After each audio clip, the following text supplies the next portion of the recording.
Hey everybody, how you doing? This is August Crenshaw, the developer of the Real Talk for Business Mastery Summit. And boy, do I have a surprise for you. I am a firm believer in that as we go and grow, we need to take those things and people that we care about with us. And I am grateful because many, many years ago, God allowed me to cross paths with a very special woman that I want to talk to today. I want you to hear our conversation. I want to privy you to some information about something that's very significant to me, and that is sickle cell. I have decided to work with her, and I want you all to join me in an effort to support and move a cause along that a lot of people don't know about, but is very important. And I bumped heads with this when I had my first daughter. So before I get into me too much, I want to introduce to you all Miss Rosemary Britts, and she's going to tell you even more about who she is and what she does and why she's here with us today. Hello, I'm Rosemary Britts. I am the founder and executive director of the Sickle Cell Association. We are located in St. Louis, Missouri. Our organization is designed to support those that are living with sickle cell disease, as well as educate the community about the disease. And we do that through collaborations on research, education, and resources. So, yeah, thank you. Yeah, so thank you for being here. Now, a lot of people know, but we can never take for granted. A lot of people don't know what exactly is a sickle cell and what got you involved. What made you want to start a movement to raise awareness and get people educated? Sure. So sickle cell disease is an inherited blood disorder, and it's where the hemoglobin of the cells are affected in individuals that have this disease. And it causes the blood cell to shrivel up into a crescent-like shape, and it causes a lot of pain. I have a daughter that's 26 years old that lives with this disease. Okay. And so in raising her and figuring out how to manage this disease, I've been thinking for years, like, how do other people come about this? There weren't resources in the community that I felt that I needed. And so I thought, why not be that light for people? And so that's what was the start of the Sickle Cell Association. I founded it because there wasn't those things in the community that I thought that could help people, as well as simply educate in the community to hopefully eliminate the disease. Absolutely. You know, I have a 22-year-old daughter, and the first time that this crossed my path was when I was called down to the office. For those of you that don't know, I am originally from St. Louis, and there's that major facility down on Grand, and they wanted to talk to me. And I found out that she only carried the trait, but there wasn't a lot of knowledge around it, and the way they presented it to me, they scared the crap out of me. Because they were like, oh, yeah, she only carries a trait, but if she marries someone who has a trait, then she'll have a child, and that child could possibly have it. And for a long time, there weren't any really real resources for people. So I commend you, because a lot of people just know, and it's kind of like up and passing. And then I had a grandmother who ran a daycare, and I got to see the pain because two of the children that she watched, they unfortunately carried the disease, and to see those babies, it was painful to watch. Now, I know that when I was first introduced to it, it seemed like it was a Black issue. And it was really just us that had it. Can you educate the people on who is affected by this? Right. So for a long time, it's been called a Black disease, and I have adamantly asked people within the sickle cell community to stop saying that. It's not just a Black disease. Yeah. It is a disease that can affect anyone. It comes from different areas where malaria was present. And so that even includes places like Central and South America, as well as some of the Caribbean areas. So not just Africa. And so if, say, someone from Italy, you know, so they have an Italian background or descent, they may identify as being Caucasian and look like Caucasian, but they could actually carry a trait just like anyone else. And so there are others, Asians and those that can also have sickle cell disease, and there are very different forms of this disease, but they can actually have disease and don't have to be Black to have it. No, absolutely. It's just that I know that it seems to be more prevalent with us, but let's just have a real snippet of real talk, because that's what I do now, because our world is so much more open to culture and interracial dating. We also just have to mature up and realize that as we broaden in our views with relationships, we also open the door for genetics to also continue to pass even the more. It never was just a disease that was associated with African Americans, but as we continue to blend, then that is just another byproduct of it. So, you would think that that would be a common thought, but it isn't. But I do like to make sure that I say things really clear to make sure that people are connecting the dots. So I noticed that you said it's inherited. So that's, but do you have any other details in reference to how you end up, where did it come from? How do you get it? What? Sure. So it actually started off as a mechanism that the body created when there was a huge malaria breakout. These pregnant mothers were giving birth to babies that carried this sickle cell trait. And having sickle cell trait provides you some protection against getting malaria and dying. And so that was an awesome development of the body. However, as you bring together two individuals that carry this trait, they can have a child with the disease. So that's kind of how it came about. But then the other side is an unfortunate part. So how is it treated? So many people with sickle cell disease receive blood transfusions on a regular basis. Okay. So they receive those transfusions to basically infuse them with whole blood. Gotcha. So that they have less of the sickling. There is one FDA-approved drug on the market that is the only disease-modifying drug for sickle cell disease currently, and it's called hydroxyurea. And so many patients have been educated about that and are encouraged to take that particular medication. And what it does is increases good hemoglobin production, okay, so that they have less sickle cell production, and so therefore hopefully keeping them from having as many sickle cell pain crises. Okay, and you brought up pain again. Can you just go ahead and just describe that? Because once again, this is new to a lot of people, and I don't think that, they understand, especially with the children. Yeah. Because as an adult, we can focus, but with the children, I don't think we realize just how painful it can be. Right. And so a lot of times you would ask someone, have you heard of sickle cell? And they'll say, oh yeah, isn't that thing that causes pain?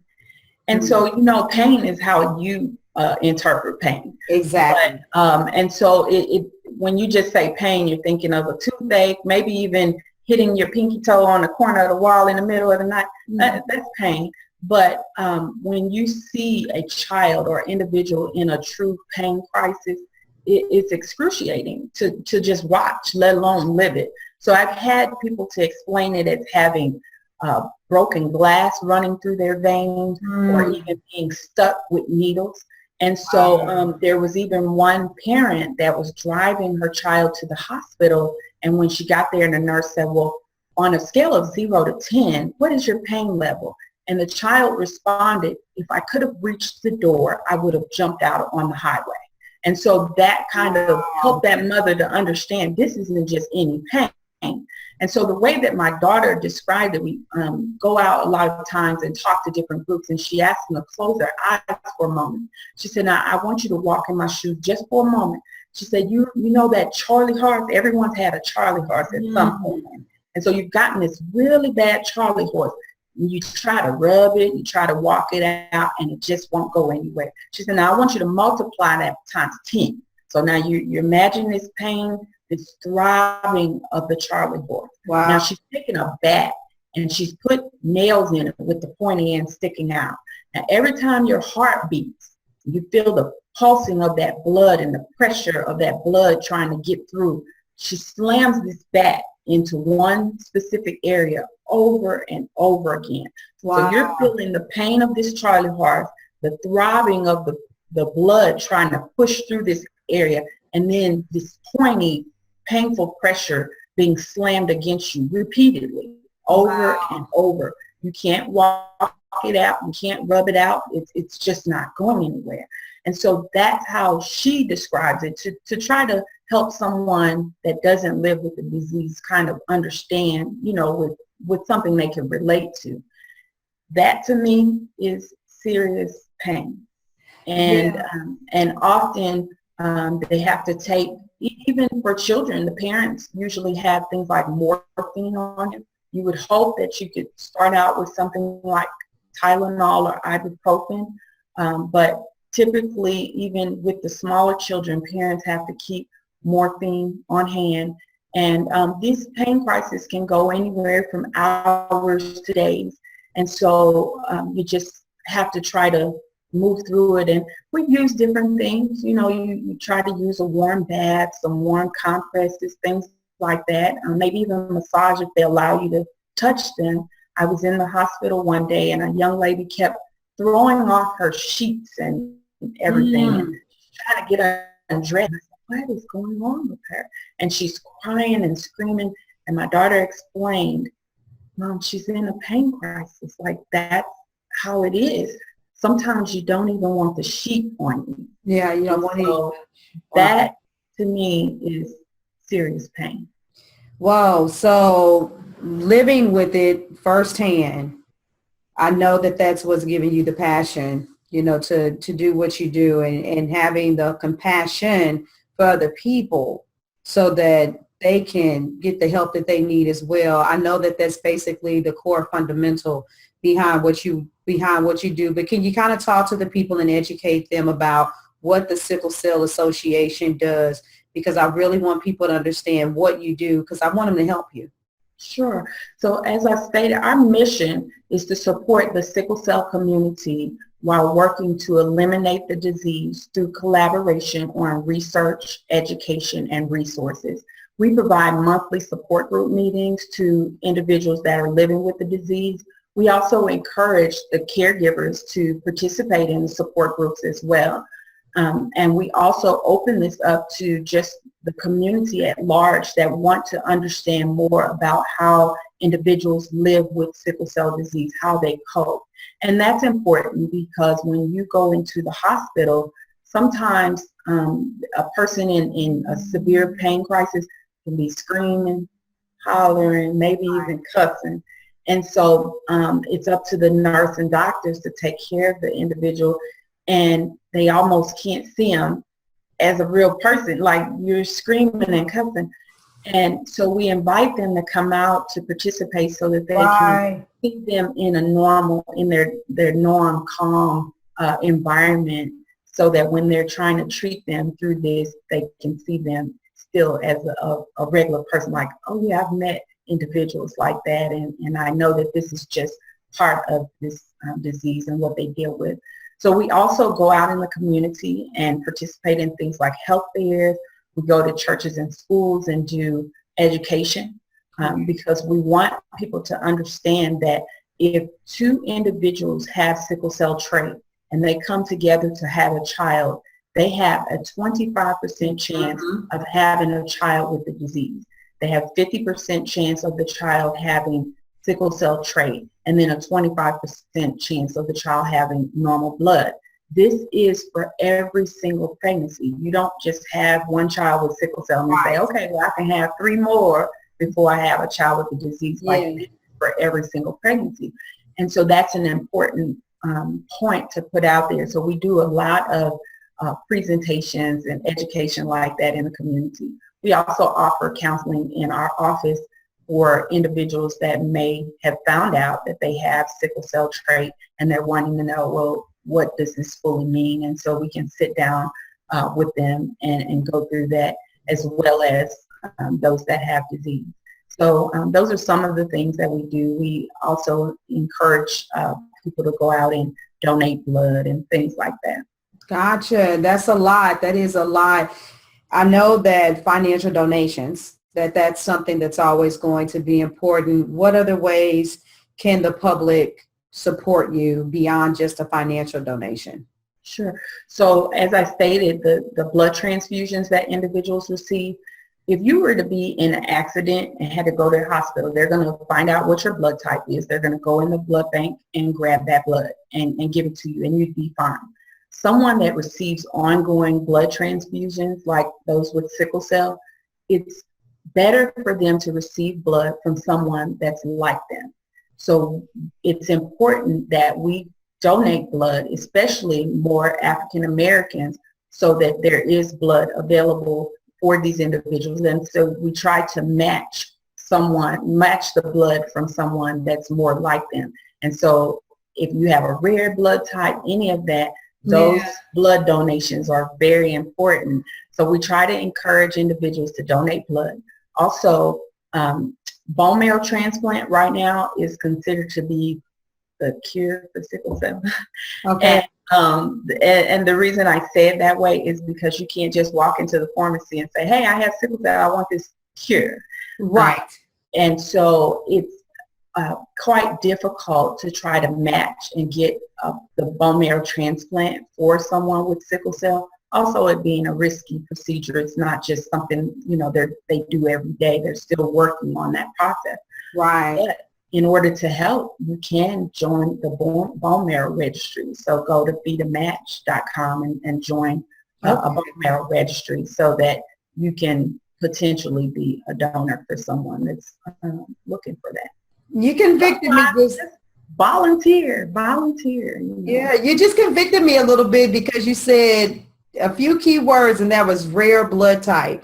And I'm O positive. And it's been a while since I've donated blood. It is something I used to do on a regular basis. And my older daughter, she does it now. And she's fallen in love with it. That's kind of a funny fact to admit. But I need to step my game up, and I'm going to make an effort to donate more because I am the universal donor, just not the universal receiver. And that's one of the reasons why I started donating blood is because of that fact. I learned that we have special cases, and everybody can't donate to us, but we can donate to everyone. Okay, so everybody that's been listening, I hope that this has been more than informative to you and that it has raised your awareness and that you're going to want to find out more about this and maybe start opening the door for some of those sensitive conversations with people that you know, because it's time for people to stop hiding in the closet. It's time for us to stop not understanding people. These bursts of pains and issues with children that you sometimes see, they may be dealing with this issue. Now, on this page, I want you all to know that the links are available. Please, I'm encouraging you. This is something I want you all to join me in an effort to fight for this cause. Click the link. Any donation of any size is acceptable, received, and considered to be a blessing. So please, not just your money, though, your time. Raise awareness, give your blood, open up the door for positive, communication. Rosemary, I just want to say thank you. I want to attest to the fact personally before we leave that I have watched your journey for many, many years, and I have appreciated the strides that you have continued to make in the community and representing my hometown, St. Louis, but I've noticed that you're going and you're growing bigger. This is bigger than just the immediate community. I can see where you're going to have a global impact. So I want to thank you for taking time to have this interview with me, and let's keep on fighting this endeavor together. Thank you. Thank you for having me. No problem. You have a great day. You too.